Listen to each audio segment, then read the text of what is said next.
से मेरे इस YouTube चैनल मैथ्स की दुनिया में आप लोगों का स्वागत है पुनः।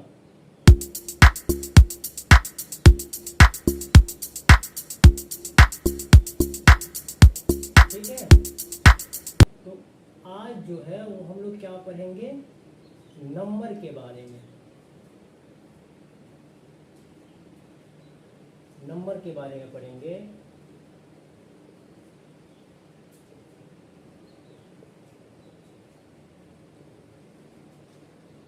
नंबर बोलने से ही हम लोगों के मन में क्या आता है, सबसे पहले जो नंबर मतलब 1 2 3 4 5 यही सब आता है मेरे मन में, लेकिन ऐसा नहीं है। क्या है, तो नंबर बोलने से सीधा होता है, एक होता है होल नंबर और दूसरा होता है नेचुरल नंबर। दूसरा क्या होता है, नेचुरल नंबर। इसको क्या बोलते हैं, तो प्राकृत संख्या, और इसको बोलते हैं संपूर्ण संख्या, या गुण भी बोला जाता है, ऐसा बात नहीं है, संपूर्ण संख्या।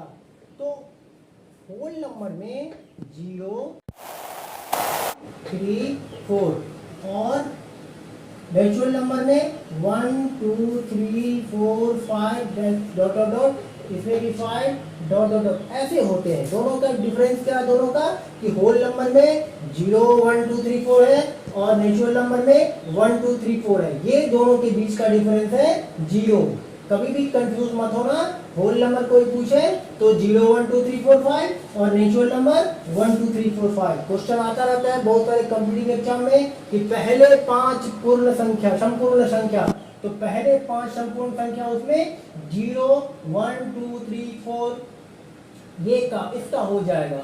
और अगर नेचुरल नंबर का सवाल रहता है पहले 5 प्राकृतिक संख्या, तो 1 2 3 4 5, ये ध्यान रखना है दोनों के बीच का डिफरेंस, कि इसमें 0 है और इसमें 0 नहीं है। यही सबसे बड़ा डिफरेंस होता है नंबर में। ठीक है, अब जो है नंबर के कुछ अपने प्रॉपर्टीज होते हैं। क्या प्रॉपर्टीज होते हैं, तो 6 और 7 क्लास के जो बच्चे हैं वो जानते होंगे, और ऊपर क्लास के बच्चे भी। नंबर के अपने कुछ प्रॉपर्टीज होते हैं, जैसे एक होता है कम्यूटेटिव प्रॉपर्टीज, एक होता है एसोसिएटिव प्रॉपर्टीज, एक होता है डिस्ट्रीब्यूटिव प्रॉपर्टीज, एक जीरो प्रॉपर्टीज भी होता है, एक क्लोजर प्रॉपर्टीज भी होता है। तो ये होता है, इसको बढ़िया से आप पढ़िएगा, आपको मालूम चल जाएगा। और मेरे इस YouTube चैनल के जो लिंक में होंगे टेलीग्राम लिंक, उस पर आपको PDF में भी मिल जाएगा कि क्या सब होता है इसको, लेकिन आप खुद भी पढ़िएगा तो मालूम चलेगा ये रूल सब, कि क्या होता है प्रॉपर्टीज, क्या होता है कम्यूटेटिव प्रॉपर्टीज। मैं थोड़ा बता देता हूँ। कम्यूटेटिव प्रॉपर्टीज बताता है कि जब हम किसी भी नंबर को ऐड करने के दौरान चेंज करते हैं तो उसका रिजल्ट क्या रहता है, कि सेम रहता है, उसके रिजल्ट पे कोई प्रभाव नहीं। जैसे मान लो 3 + 5 लिखें तो क्या होता है, 8 होता है। और इसी को चेंज करके अगर हम 5 + 3 लिखें तो रिजल्ट क्या होगा, 8 आया। कोई चेंज है दोनों में, कोई चेंज नहीं है। क्यों नहीं है, क्योंकि यही बताता है कम्यूटेटिव प्रॉपर्टी। इसमें कोई चेंज नहीं है, नंबर को चेंज कर दो, इसमें रिजल्ट में कोई किसी प्रकार का कोई चेंज नहीं। ऐसे ही अगर हम, ये तो ऐड हो गया, अगर इसमें मल्टीप्लाई में जाएंगे तो देखो 5 × 6 क्या होता है, 30, और 6 × 5 क्या होता है, ये भी 30 होता है। दोनों को चेंज किए, इसका प्रोडक्ट में कोई अंतर आया, नहीं आया। ये सबसे बड़ी बात होता है, इसको बोलते हैं कम्यूटेटिव प्रॉपर्टी। एक होता है ऐसे ही एसोसिएटिव प्रॉपर्टी। ये क्या होता है, तो इसमें भी होता है कि ग्रुपिंग जो होता है नंबर का, इसको अगर हम रखें तो इसको अगर हम चेंज करते हैं तो उसके रिजल्ट पे कोई फर्क नहीं पड़ेगा। जैसे मान लो 5 + 7 + 6 कितना हो जाएगा, तो ये हो जाएगा 18। और अगर इसको हम ऐसे लिखें तो इसका रिजल्ट कितना होगा, ये भी 18 होगा। इसको अगर हम ऐसे लिखें तो भी रिजल्ट वही होगा। कोई फर्क पड़ा, कोई चेंजेस हुए, तो कोई चेंज नहीं हुआ। इसको बोलते हैं एसोसिएटिव प्रॉपर्टी।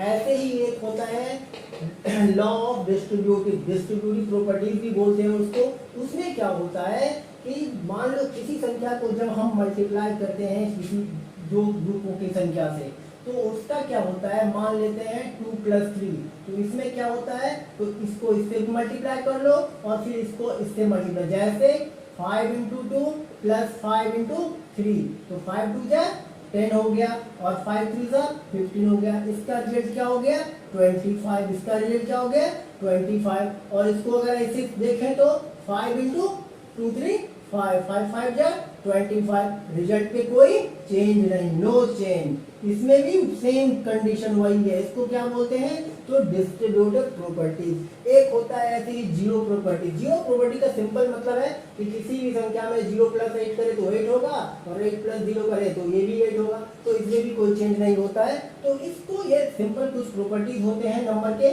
तो इसको ध्यान में रखना होगा, ठीक है। अब हम चलते हैं इससे थोड़ा आगे बढ़ के कि प्राइम नंबर, सॉरी पहले इवन नंबर समझ लेते हैं। इवन नंबर क्या होता है, ठीक है। उसके बाद हम बात करते हैं दूसरी तरफ इसके ओड नंबर, ठीक है। दोनों चीज हो जाएगा साथ में। एक होता है इवन नंबर, इसको क्या बोलते हैं, तो इसको बोलते हैं सम संख्या। इसको क्या बोलते हैं, सम संख्या। और इसको क्या बोलते हैं, विषम संख्या। इसको क्या बोलते हैं, विषम संख्या, ठीक है।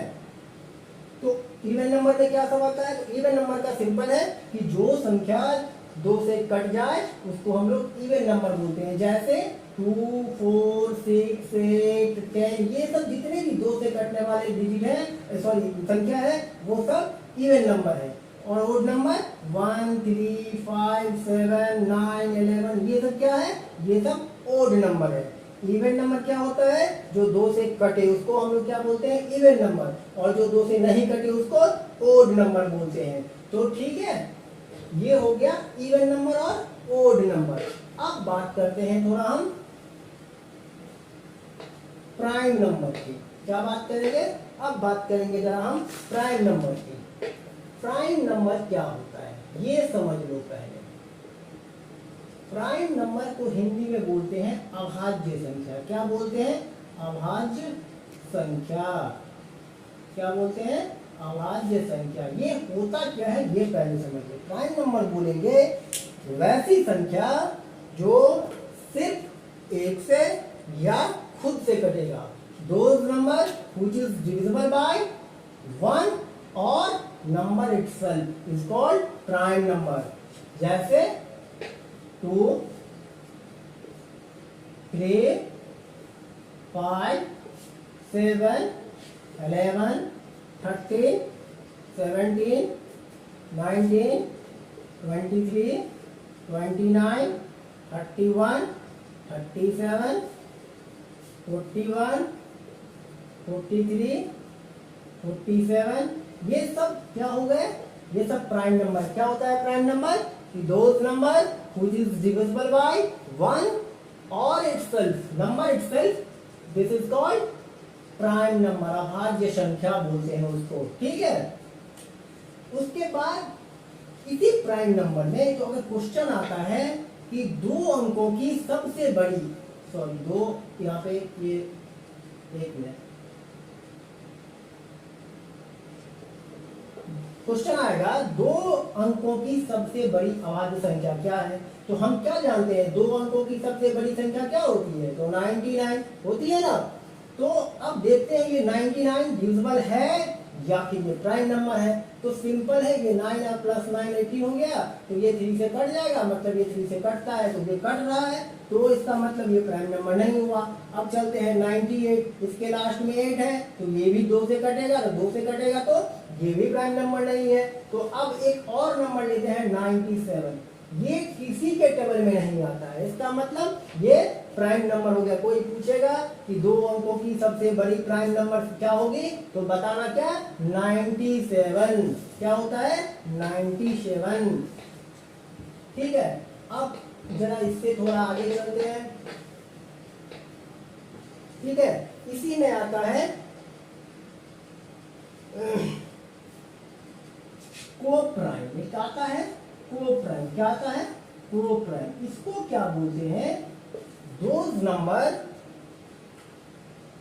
which factor is only 1, that means जिसका HCF सिर्फ 1 हो, जैसे कोई भी दो संख्या जिसका HCF एक होता है उसको हम लोग बोलते हैं प्राइम नंबर। 2 3 5 7 2 5, ठीक है, ये सब के सब क्या है, को प्राइम नंबर है। दो संख्या है और देखो इसका HCF करके चेक कर लेना, एक आएगा इसका HCF, तो क्या होता है, ये को प्राइम बोलते हैं। ठीक है, अब जरा चेक करते हैं कि ट्विन प्राइम क्या होता है। ठीक है, अब हम बात करते हैं ट्विन प्राइम की। ट्विन प्राइम क्या होता है वो जरा देखते हैं। ट्विन प्राइम, ट्विन मतलब क्या होता है, ट्विन मतलब जुड़वा। क्या होता है ट्विन मतलब, जुड़वा। ट्विन का मतलब क्या बोलते हैं, ट्विन मतलब जुड़वा, ध्यान रखना, ये ट्विन मतलब जुड़वा बोलते हैं। तो ट्विन प्राइम का मतलब क्या हो गया, ये वैसी कोई भी दो संख्या जिसका गैप जो या तो दो कम होगा या फिर दो ज्यादा होगा। कोई भी दो नंबर लो, उसका पेयर देख लो कि उसमें दो का अंतर है या नहीं है। जैसे 3 और 5, ये दो कम है इससे और ये दो ज्यादा है इससे। 5 7, ये दो कम है इससे और ये दो इससे ज्यादा है। इसको क्या बोलते हैं, ट्विन प्राइम। क्या बोलते हैं इसको, ट्विन प्राइम। ठीक है, इसी के आगे थोड़ा हम अगर बढ़ते हैं तो एक क्या मिलेगा, कंपोजिट नंबर मिलता है हमको। क्या मिलता है, कंपोजिट नंबर। ठीक है,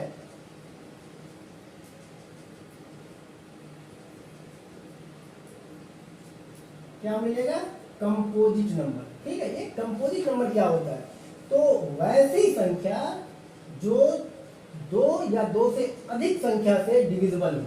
ठीक है, वैसी संख्या जो दो या उससे ज्यादा संख्याओं से डिविजिबल हो उसको हम लोग क्या बोलते हैं, कंपोजिट नंबर। जैसे कि 4, ठीक है, 6 8 9 10, ये सब क्या है, ये सारे के सारे कंपोजिट नंबर है।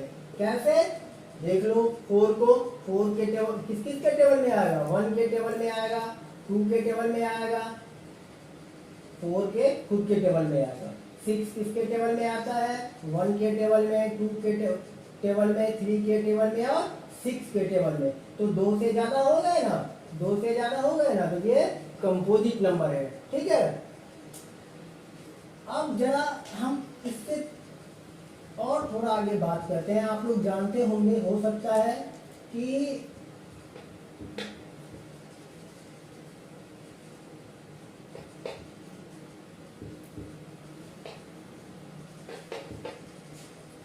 रेशनल नंबर और इरेशनल नंबर क्या होता है। तो अभी हम ज़्यादा इसमें नहीं जाएंगे चर्चा में, थोड़ा बता देते हैं। रेशनल नंबर क्या होता है कि कोई भी संख्या, रेशनल नंबर क्या होता है कि कोई भी संख्या जब p/q के रूप में रहे तो उसको हम लोग क्या बोलते हैं कि ये रेशनल नंबर है। ठीक है,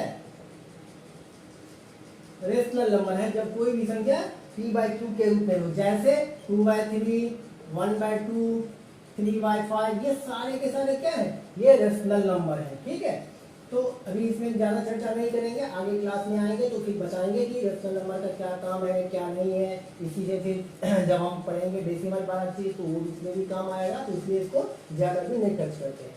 आप लोगों को तो टेबल याद ही होगा, इन सब चीज़ों के लिए टेबल तो आता ही होगा आप लोगों को। कम से कम टेबल कितना तक आना चाहिए, नॉर्मल में 2 से 20 तक टेबल पूरा याद होना चाहिए। ठीक है, हमेशा जैसे ही पूछे कोई तुरंत जवाब दे देना चाहिए, 2 से 20 तक का टेबल।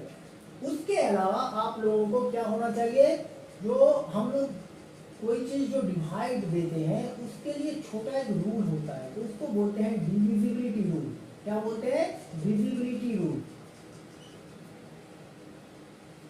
डिविजिबिलिटी रूल या रूल ऑफ डिविजिबिलिटी। इसको हम लोग ऐसे बोलते हैं विभाज्यता का नियम। क्या बोलते हैं, विभाज्यता का नियम। ठीक है, विभाज्यता का नियम। इसमें क्या होता है, इसमें आपको 2 का, 3 का, 4 का, 5 का, 6 का, 7 का, 8 9 10 11 और भी होता है 12 13 भी, लेकिन कम से कम आपको ये 11 तक 2 3 4 5 6 7 8 9 10 11 ये आपको हमेशा याद होना चाहिए। उसी के बाद हम लोग कोई भी जो डिवाइड दे रहते हैं ना, छोटी संख्याओं का डिवाइड हमको देना नहीं पड़ेगा, हमको तुरंत मालूम चल जाएगा कि ये इससे कटेगा या फिर नहीं कटेगा। मान लो अगर तुम आपके सामने में अगर रहेगा 33 डिवाइडेड बाई 2, ठीक है, या फिर ऐसे रहेगा, तो देख के पता चल जाएगा कि ये डिविजिबल है 2 से या फिर नहीं है। तो इसके लिए हमको क्या मालूम होना चाहिए, तो इसका जो टेस्ट ऑफ डिविजिबिलिटी होता है वो हमको मालूम होना चाहिए 2 का। ऐसे ही 3 के लिए भी है, 4 के लिए भी है। तो 2, 3, 4, 5, 6, 8, 9, 10 ये सब तो बहुत ईजी है, इसमें तो आपको याद करने में कोई दिक्कत नहीं होगा। थोड़ा बहुत 7 और 11 का प्रॉब्लम है, 7 का बहुत लोगों को भी नहीं आता भी नहीं है, तो 7 थोड़ा टफ होता है, लेकिन फिर भी मैं आप अगर कोशिश करिएगा तो हो जाएगा, इसमें ऐसी कोई बात नहीं है, ठीक है। तो आप इस जो ये रूल है, ये आप जब वीडियो देखिएगा तो वहीं पे डिस्क्रिप्शन में जो लिंक रहेगा मेरे टेलीग्राम का, उसमें आपको ये पीडीएफ में ये भी मिल जाएगा, आप उसको देख लीजिएगा एक बार। और आगा जो मेरा क्लास होगा अगला, ठीक है, उसमें हम 10th वाले के लिए वीडियो लाएंगे, वीडियो बनाएंगे। उसमें 10th वाला जो इस बार सीबीएसई में जो बोर्ड का एग्जाम देंगे उनके लिए वीडियो होगा, इसलिए आप लोग कल के वीडियो में आएगा, तो आप लोग अधिक से अधिक संख्या में इसको देखिएगा, मेरे वीडियो को लाइक करिएगा, चैनल को सब्सक्राइब करिएगा, जिससे हम मेरा जो मनोबल है वो भी बना रहे और हम आपके पास वीडियो पहुंचाते रहे समय समय पे, ठीक है। तो आज के लिए बस इतना ही, इसको आप लोग ध्यान से देखिएगा, एक बार घर पे प्रैक्टिस करके देखिएगा, ठीक है। तो अब हम कल आपसे फिर मिलेंगे, आपके टाइम पर हम कोशिश जरूर करेंगे कि आपको वीडियो मिलता रहे। और आपको अगर कोई प्रॉब्लम हो किसी भी प्रकार का, तो डिस्क्रिप्शन में जो मेरा कोई भी जो सोशल मीडिया का जो लिंक होगा उस पर आप बेहिचक हमसे कांटेक्ट भी कर सकते हैं, हम वहाँ से आपका जो सॉल्यूशन होगा वो देने की कोशिश करेंगे, ठीक है। और अगर इसमें किसी प्रकार का आपको कोई प्रॉब्लम हो, वीडियो समझ में ना आए, तो भी मेरे कमेंट सेक्शन में जाके आप बताइएगा, मैं उसको देख के उसको ठीक कर लूँगा, उसमें सुधार की गुंजाइश होगी तो मैं ज़रूर सुधार भी कर लूँगा, ठीक है। तो आज बस इतना ही, फिर कल मिलते हैं।